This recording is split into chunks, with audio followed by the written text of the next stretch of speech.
Top day and welcome back. It's Nick Delgado here, joined by Jess. Jess, for a special round of At the Bar as we get ready for the big game. What do we got going on? So one of my favorite drinks for the big game is Bloody Marys. Yeah. And today we're going to show you how to make your own do-it-yourself Bloody Mary bar.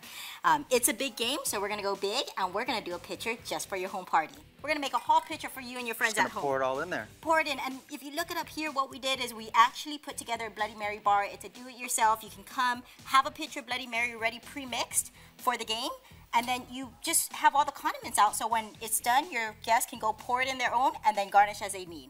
And then all we're gonna do is add some Stoli vodka. Okay. So we're gonna do it, like I said, it's basically 4 to 1. Okay. So we're just gonna add on our vodka, and when it's nice and mixed, you have your glassware, your friends can come, pour it in, go ahead and... But it's so simple, you can do this like during a quick commercial break. Oh yeah, definitely. And if you need, you prep it, and then during the commercials, let's do another load. Oh my gosh, that smells so good. It really does. So you can add whatever garnishes, but your friends at home can go and they can add on their olives. Their pickles, their, whatever they need to it. Let's grab. Pepper, should we get some Tabasco? I love Tabasco. Yeah, so I'm one of that spicier, and I love the kick. We'll be generous and just pour it all in there. Perfect. And right there, show me Mix your it own up. Bloody Mary. So Right, go ahead and let's try it try out. With the straw? Go for it. All right.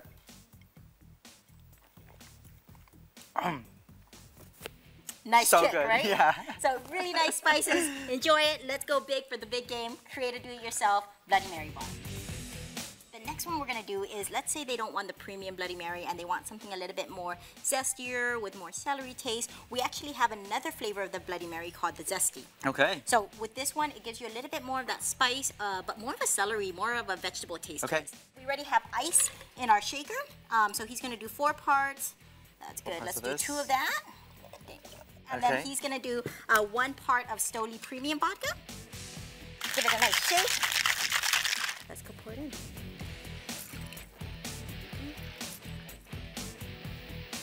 We have several things to garnish for this one, and since it's zesty, of course we're gonna add some limes. Let's add.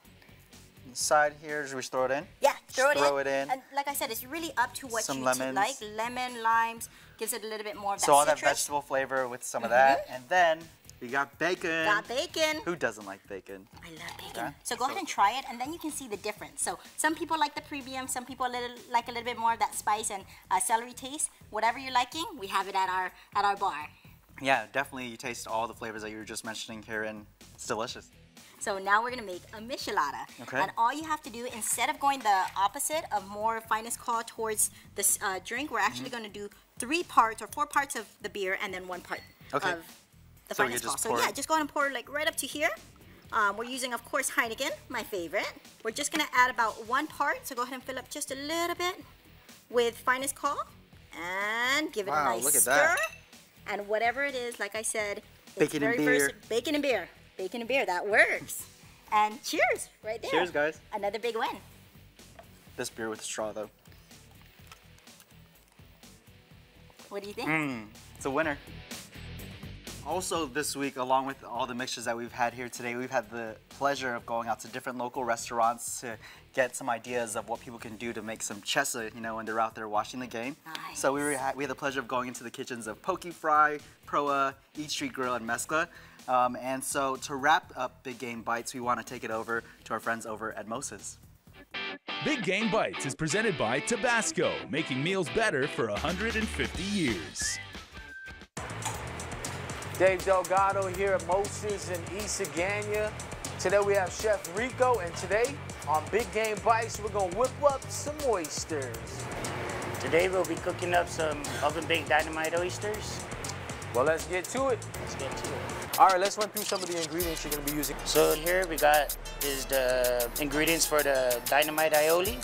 We got a cup of mayo, some fresh garlic, yellow ginger, some cheese, fresh chopped basil, and some black pepper. Our sponsor, Tabasco. Gotta have the Tabasco. Sriracha, and some kimchi base.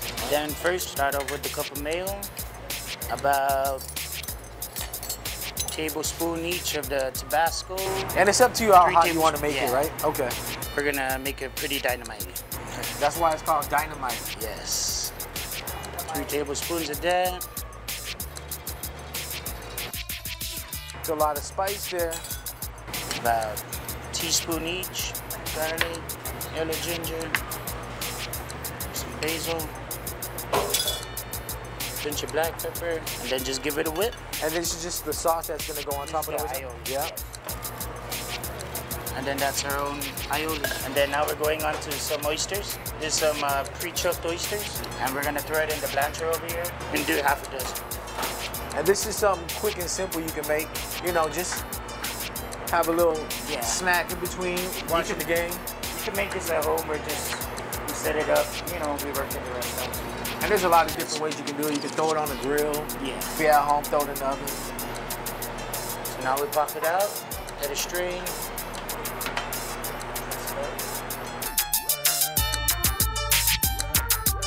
Add some cheese on top of that. Game Bites is always creative.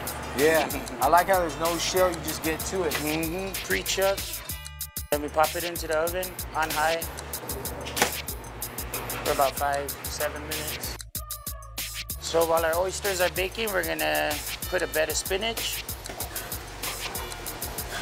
So I got some pre-cooked bacon. You could either deep fry it or this one I baked. And then it's gonna go on top of that. Can't go wrong with bacon. Extra crispy.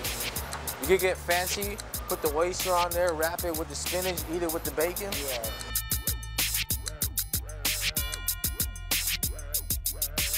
So now we're gonna put it onto the bacon shell.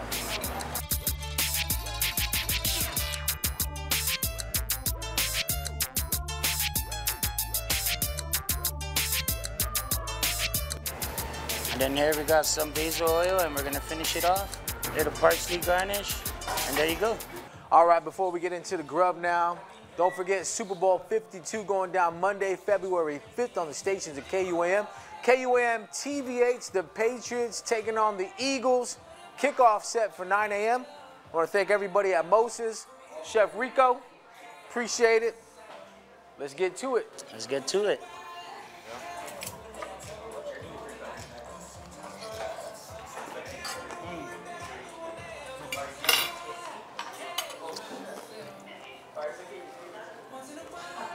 It's the first time I ever had oysters with bacon and cheese. And man, that's a touchdown right there. That's some good grub. Don't forget, anytime you're in the area, make sure to head down to Moses and check them out. They got a big menu. And don't forget the Tabasco. Big Game Bites is presented by Tabasco, making meals better for 150 years. And thanks again to all the restaurants who participated. You can catch all of those segments once again on KUAM's YouTube channel. Make sure to tune into all the stations of KUAM on Monday to catch the big game. For now, I'm Nick Delgado. That's Jess. We'll see you there. Closed captioning is brought to you by